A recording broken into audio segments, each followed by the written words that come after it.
Kita balik lagi di Generasi Mecin, melihat peluang Menteri Milenials pilihan Pak Jokowi di periodenya yang kedua. Saya ada satu statement juga dari Akbar Tanjung ya, Pak Akbar Tanjung mewakili Golkar yang ya kalau boleh memilih Menteri Milenials jangan asal sembarang pilih. Mungkin ini banyak perhitungan juga dari para senior-senior, jangan asal milenial karena yang tetap diperhitungkan tetap harus skill dan pengalaman di politik seperti itu. Ya, tadi kita juga udah bahas sama Kirana dan juga Hillary. Terakhir tadi saya sempat memotong, masih ada nggak sih kritik untuk Pak Jokowi atau masukan lah ya? Kalau dibilang kritik kayaknya nanti terlalu tajam gitu. Atau masukan sebagai anak muda yang masuk ke politik pasti datang membawa idealis-idealis untuk perubahan dan sesuatu lah. Dan ternyata ada, ya tadi Kirana juga sempat bilang tidak ada pemerintahan yang sempurna sebenarnya kan. Tadi saya sendiri ngasih masukan, ada janji Pak Jokowi tentang penyelesaian kasus HAM, penyelesaian kasus-kasus HAM yang besar, bahkan di periode pertama janjinya yang banyak belum diselesaikan sih sebenarnya gitu. Nah itu suara-suara itu kemarin muncul di kampanye juga kan.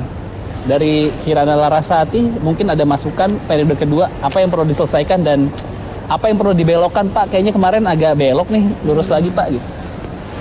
Kalau dari saya mungkin masukan aja supaya kasus intoleransi di Indonesia tidak terus bertambah banyak. Oke, kasus intoleransi ya? Itu sudah sangat basic dan mendasar ya, Indonesia ini beragam, berwarna, beribu-ribu suku dan bangsa. Dan juga agama. Gitu, Okay. Jadi ingin sekali saya Indonesia ini kembali kepada fitrahnya. Dan kita bisa hidup rukun bersama dan itu bisa didukung oleh pemerintah supaya tidak terjadi banyak lagi kasus intoleransi. Kasus intoleransi. Iya. Oke, berarti dari segi hukumnya harus diperkuat dong. Dari segi hukum harus diperkuat, dari segi mungkin organisasi-organisasi masyarakat yang bertumbuh harus sesuai juga dengan Pancasila, harus dikaji ulang lagi. Oke, dari Hillary? Paling aku cuma masukan aja sama ya sedikit suara aku bawa dari daerah pinggiran nih, dari daerah Kepulauan Talaut. Talaut ya? Iya, Talaut. Kalau belum tahu Talaut, saya juga baru tahu tadi sebenarnya. Talaut itu depannya Filipina, daerah pinggiran Indonesia. Pak Oke. Jokowi dulu pernah Iya. bilang kan Dulu Pak nih Jo- setelah terpilih atau pas masih periode Sudah pertama? terpilih. Sudah terpilih. Sudah terpilih, ya. Oke. Dan ini beberapa kali diulang baik di periode lalu maupun sekarang. Kan Pak Jokowi ini memiliki program yang namanya Nawacita nih, membangun Indonesia Ya. dari pinggiran kan. Tapi kemudian kita melihat kalau untuk di daerah pinggiran pembangunannya itu sumber daya manusianya itu yang masih harus dikembangkan. Sedangkan untuk Pak Jokowi sekarang kita bisa lihat agak sedikit lebih fokus ke arah infrastruktur.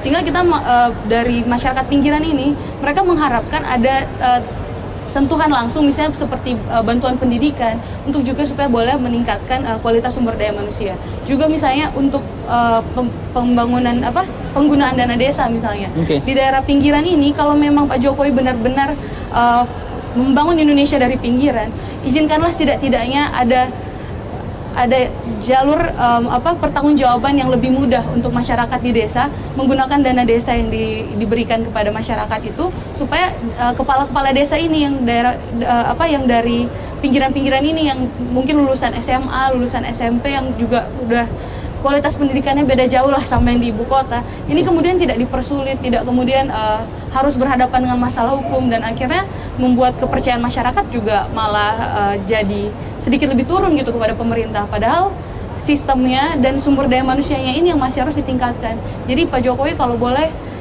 ya untuk daerah pinggiran kasih sedikit bantuan pendidikan, beasiswa yang langsung menyentuh masyarakat. Oke. Dan itu tugas Ibu Hillary ketika nanti di Senayan juga masa reses akan bawa itu ke daerah dong. Talaut salah satu dapilnya juga kemarin. Iya, Talaut salah satu dapil. Oh, oke, siap. Berarti itu yang dititipin Iya. sama rakyat Talaut di Senayan Sumber ya. daya manusia, tolong Pak, tolong banget. Oke. Ini pertanyaan terakhir. Kalau misalnya akhirnya Pak Jokowi minta kalian jadi menteri, mau? Mau aja. Mau aja. Kita mau aja karena dari Sudah siap. Kalau misalnya ditanya sudah siap, harus siap. Kalau Oke. memang dikasih kesempatan untuk berkontribusi buat pemerintahan, kenapa enggak? Mungkin kita memang masih muda dan masih banyak yang lebih baik. Tapi kalau soal ketulusan hati mau membangun masyarakat, kita sendiri tahu, boleh diadu gitu. Oke, Kirana? Jadi menteri apa dulu nih? Oh, iya. Mau nggak? Saya yakin kalau Pak Jokowi memang mempertimbangkan nama saya untuk menjadi menteri, itu pasti sudah melewati perhitungan yang sangat panjang. Ya. Tapi lagi-lagi saya adalah kader partai. Saya akan bertanya kepada partai saya, bolehkah saya lalu diambil oleh Pak Jokowi menjadi menteri?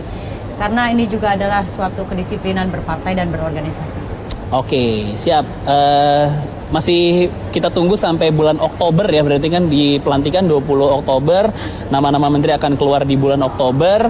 Tapi sebelum saya tutup ngobrol-ngobrol kita hari ini, mungkin pertanyaan terakhir saya tanya ke Kirana Larasati sebagai kader PDIP, karena pertanyaan ini banyak muncul di sosial media dan portal berita.